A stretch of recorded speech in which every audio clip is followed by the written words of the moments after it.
Good morning friends. நாம் sub inspector எக்ஸாமுக்காக BNS what's new அப்படின்னு ஒரு சீரீஸ் பார்த்துட்டு வரோம். இந்த பிஎன்எஸ் வாட்ஸ் நியூ சீரீஸோட நோக்கமே புதுசாக வந்த பாரதிய நியாய சங்கீதாவில் என்னென்ன புதிய அம்சங்கள் இருக்குன்றத சின்ன சின்ன வீடியோஸாக சொல்கிறது தான். இப்போ நம்ம எல்லாருக்குமே தெரியும், இந்தியன் பீனல் கோடு 1860 அப்படிங்கிறது இந்தியாவோட ஒரு மேஜர் கிரிமினல் ஆக்டாக இருந்துச்சு. இந்த கிரிமினல் ஆக்டை ரீப்ளேஸ் பண்ணிட்டு பாரதிய நியாய சங்கீதா அப்படின்னு புது ஆக்ட் கொண்டு வந்திருக்காங்க. ஸோ இந்த பாரதிய நியாய சங்கீதாவில் நிறைய புதிய அம்சங்கள் இருக்கு. அதில் நம்ம ஒன்னொன்னா பார்த்துட்டு வரோம். இன்னைக்கு நம்ம பார்க்க போகிற topic community service. Friends, Indian penal கோடை பொறுத்த வரைக்கும் நிறைய பனிஷ்மெண்ட்ஸ் கொடுத்துட்டு இருந்தாங்க. என்னென்ன பனிஷ்மெண்ட்ஸ் இந்தியன் பீனல் கோடில் இருந்துச்சுன்னா, ஃபைன்ஸ் கட்டுறது, அபராதம், அதுக்கப்புறமா இம்ப்ரிசன்மெண்ட், சிறை தண்டனை, அதுக்கப்புறமா டெத் பெனால்ட்டி, மரண தண்டனை. இப்போ பாரதிய நியாய சங்கீதால கம்யூனிட்டி சர்வீஸ் அப்படின்னு ஒரு புது ஃபார்ம் ஆஃப் பனிஷ்மெண்ட்டை இன்ட்ரோடியூஸ் பண்ணியிருக்கிறாங்க. கம்யூனிட்டி சர்வீஸ்னா ஒன்றும் இல்லை, குற்றவாளிக்கு சமூக சேவை செய்ய சொல்லி நீதிமன்றம் அறிவுறுத்தும், நீதிமன்றம் உத்தரவிடும். குற்றவாளிக்கு சமூக சேவை செய்ய சொல்லி நீதிமன்றம் உத்தரவிடும். அது என்ன மாதிரி சமூக சேவை அப்படின்னா, தெருக்களை சுத்தம் பண்ணுறது, ஹைவேஸில் வேலை செய்கிறது. ஸோ இந்த மாதிரி மக்களுக்கு பயனளிக்கக்கூடிய வேலைகளை குற்றவாளியை நீதிமன்றம் செய்ய சொல்லும். ஸோ இந்த கம்யூனிட்டி சர்வீஸ் முதல் முறையாக பாரதிய நியாய சங்கீதால இன்ட்ரோடியூஸ் பண்ணியிருக்காங்க. இப்போ இந்த கம்யூனிட்டி சர்வீஸ்னால என்ன பெனிஃபிட்ஸ் அப்படின்னு பார்க்கலாம். First it reduces the Burton on the prison system. தமிழில் சொல்ல போகணுன்னா, சிறைத்துறையோடைய நிர்வாக சுமையை குறைக்குது. நீங்கள் நல்லா யோசிச்சு பாருங்க, எப்பவுமே நம்ம இந்தியாவில் இருக்க சிறைகளில் குற்றவாளிகள் நிரம்பி வழியுவாங்க. குற்றவாளிகள் ரொம்ப நிறைய பேர் இருப்பாங்க, ஆனால் அதுக்கேற்ற மாதிரி சிறைசாலைகள் இருக்காது.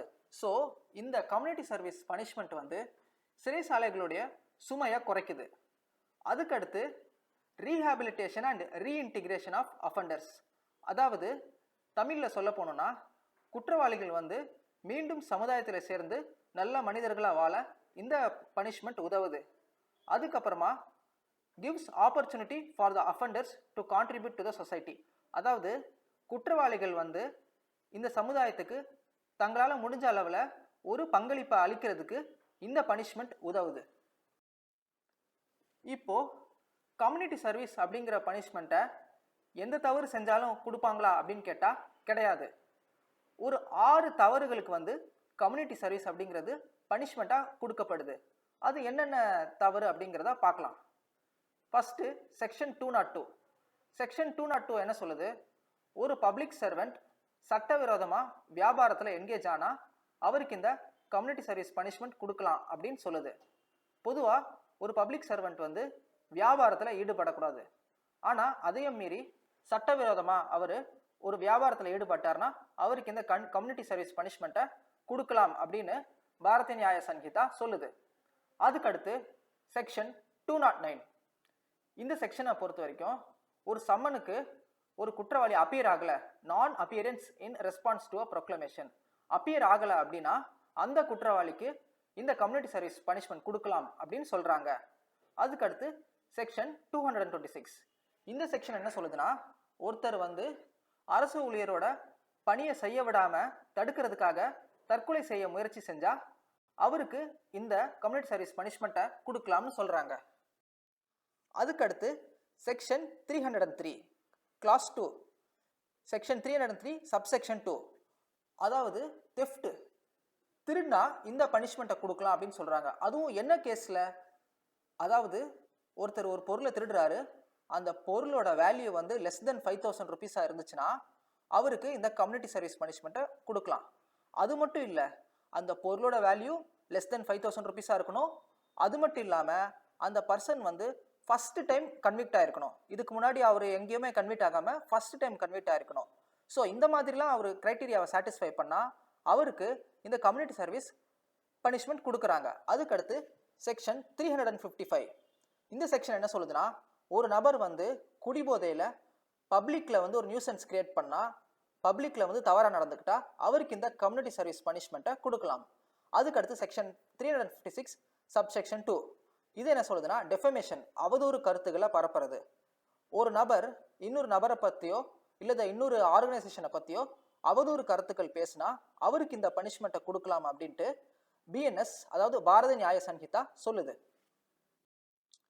இப்போ நம்ம ப்ராக்டிஸ் கொஸ்டின் ஒன்று பார்க்கலாம். ஃப்ரெண்ட்ஸ், சப் இன்ஸ்பெக்டர் எக்ஸாமை பொறுத்த வரைக்கும் கொஸ்டின்ஸ் எல்லாமே ஸ்ட்ரெயிட் ஃபார்வர்டாக தான் இருக்கும். நீங்கள் ரொம்ப அனலிட்டிக்கலாக யோசிக்க தேவையில்லை.